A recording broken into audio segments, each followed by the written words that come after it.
The Self-Seeker. Willis, I didn't want you here today. The lawyer's coming for the company. I'm going to sell my soul, or rather, feet. $500 for the pair, you know?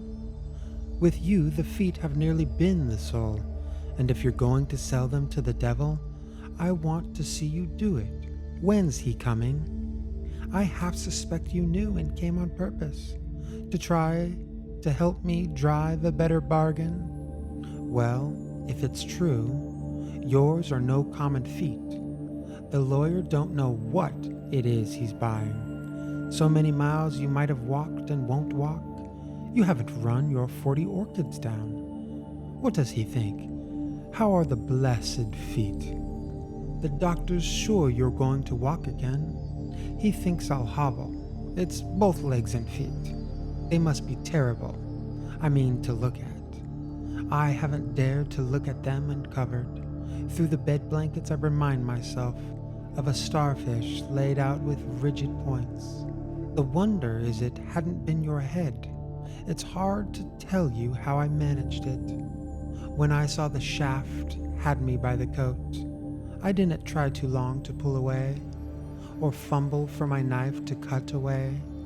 I just embraced the shaft and rode it out, till Weiss shut off the water in the wheel pit. That's how I think I didn't lose my head, but my legs got their knocks against the ceiling. Awful. Why didn't they throw off the belt, instead of going clear down in the wheel pit? They say some time was wasted on the belt. Old streak of leather doesn't love me much, because I make him spit fire at my knuckles, the way Ben Franklin used to make the kite string. That must be it. Some days he won't stay on. That day a woman couldn't coax him off. He's on his rounds now with his tail in his mouth, snatched right and left across the silver pulleys. Everything goes the same without me there. You can hear the small buzzsaws whine, the big saw caterwaul to the hills around the village. As they both bite the wood, it's all our music. One ought, as a good villager, to like it. No doubt it has a sort of prosperous sound, and it's our life. Yes, when it's not our death. You make that sound as if it wasn't so, with everything. What we live by, we die by.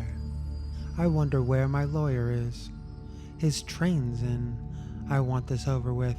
I'm hot and tired. You're getting ready to do something foolish. Watch for him, will you?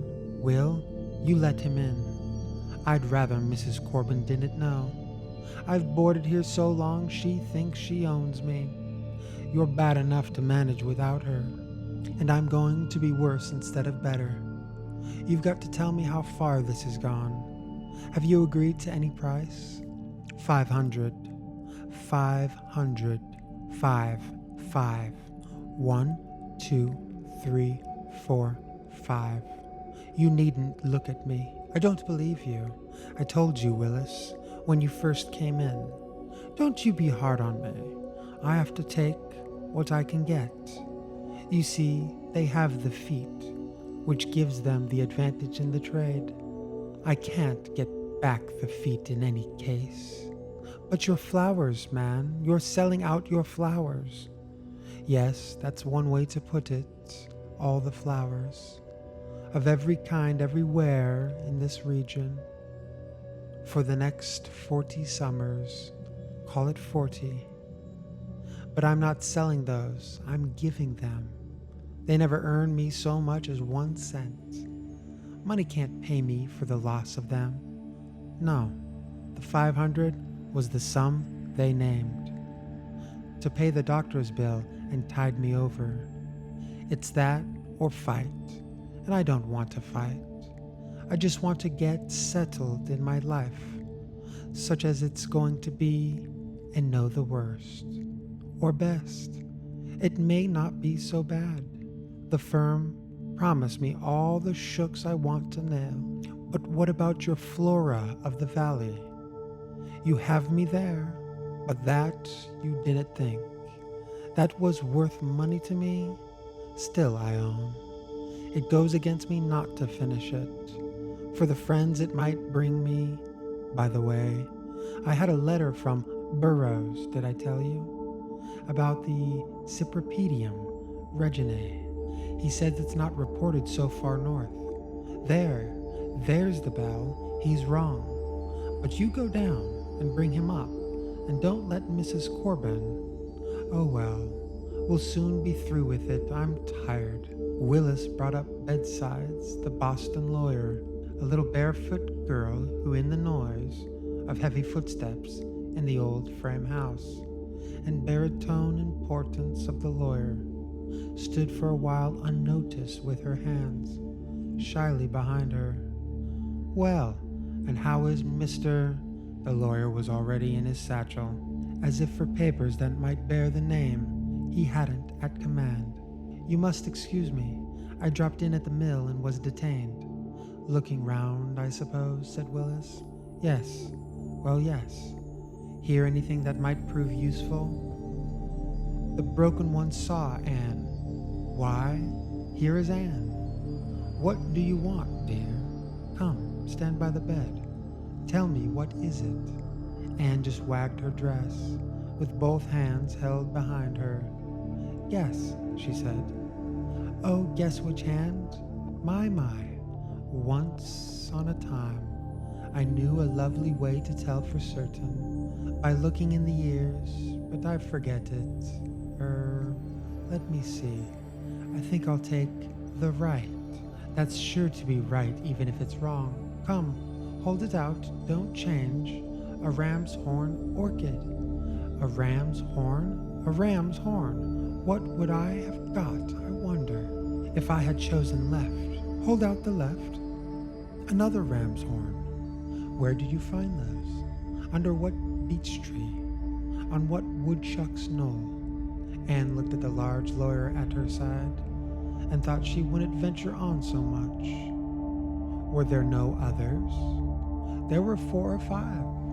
I knew you wouldn't let me pick them all. I wouldn't, so I wouldn't.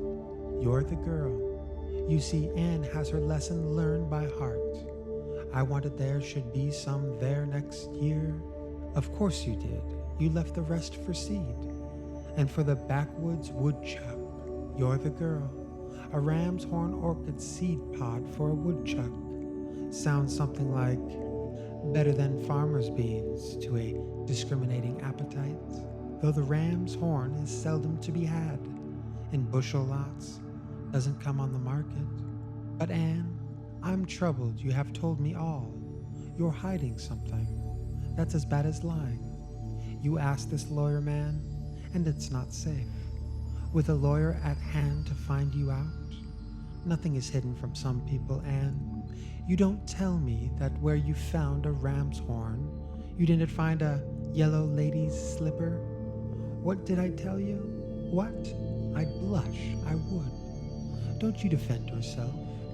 If it was there, where is it now, the yellow lady's slipper? Well, wait, it's common, it's too common. Common? The purple lady's slipper's commoner. I didn't bring a purple lady's slipper to you. To you, I mean. They're both too common. The lawyer gave a laugh among his papers, as if with some idea that she had scored. I've broken Anne of gathering bouquets. It's not fair to the child. It can't be helped, though. Pressed into service means pressed out of shape. Somehow I'll make it right with her. She'll see. She's going to do my scouting in the field, over stone walls and all along a wood, and by a river bank for water's flow. The floating heart, a small leaf like a heart, and at the sinus under the water a fist, and at the sinus under water a fist, of little fingers all kept down but one, and that thrust up to blossom in the sun, as if to say, you're the heart's desire. Anne has a way with flowers to take the place. Of that she's lost. She goes down on one knee and lifts their faces by the chin to hers and says their names, and leaves them where they are. The lawyer wore a watch, the case of which was cunningly devised to make a noise like a small pistol when he snapped it shut. At such a time as this, he snapped it now. Well, Anne, go, dearie. Our affair will wait. The lawyer man is thinking of his train. He wants to give me lots and lots of money before he goes because I hurt myself. And it may take him, I don't know how long. But put our flowers in water first. Will, help her. The pitcher's too full for her. There's no cup. Just hook them on the inside of the pitcher. Now run. Get out your documents. You see, I have to keep on the good side of Anne. I'm a great boy to think of number one. And you can't blame me in the place I'm in. Who will take care of my necessities unless I do? A pretty interlude, the lawyer said. I'm sorry, but my train. Luckily, terms are all agreed upon. You only have to sign your name, right there. You, Will, stop making faces. Come round here where you can't make them. What is it you want? I'll put you out with Anne. Be good or go. You don't mean you will sign that thing unread? Make yourself useful then, and read it for me. Isn't it something I have seen before? You'll find it is. Let your friend look at it. Yes, but all that takes time, and I'm as much in haste to get it over with as you. But read it. Read it. That's right, draw the curtain. Half the time I don't know what's troubling me. What do you say, Will?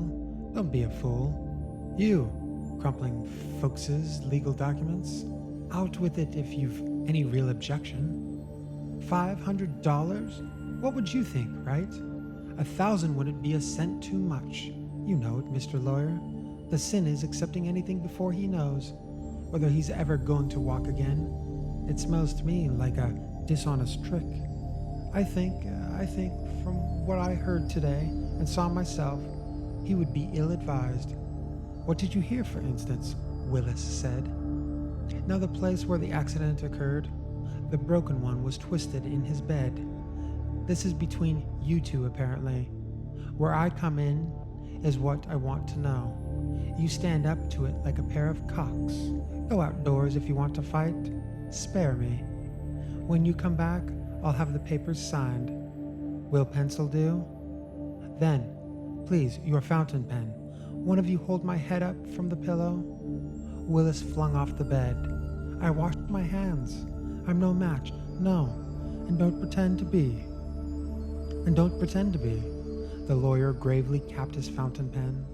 You're doing the wise thing. You won't regret it. We're very sorry for you. Willis sneered. Who's we? Some stockholders in Boston? I'll go outdoors, by gad, and won't come back. Willis, bring Anne back with you when you come. Yes, thanks for caring. Don't mind Will, he's savage. He thinks you ought to pay me for my flowers. You don't know what I mean about the flowers. Don't stop to try to now. Don't stop to try to now. You'll miss your train. Goodbye. He flung his arms around his face.